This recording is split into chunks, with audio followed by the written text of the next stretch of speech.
Church of Christ congregations affirm basic Protestant Christian beliefs, although they often wouldn't like to be called Protestant or be called a denomination.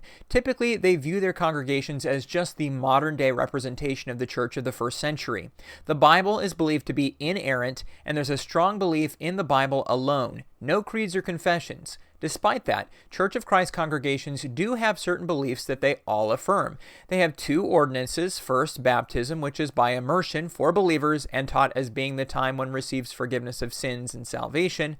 The second ordinance is the Lord's Supper, which is observed weekly on Sunday, typically open to all believers. Salvation is by hearing God's word, believing it, repenting of sin, confessing Jesus Christ, and being baptized for the remission of sins. A Christian can fall from grace and once again be in an unsaved condition.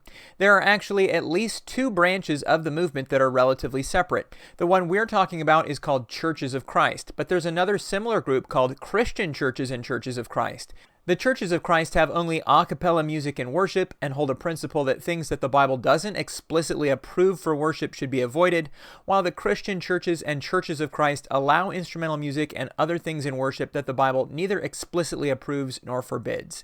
Most Churches of Christ teach abstinence from drinking alcohol. A few other beliefs of Churches of Christ is that they don't teach tithing, although they do believe in financial giving.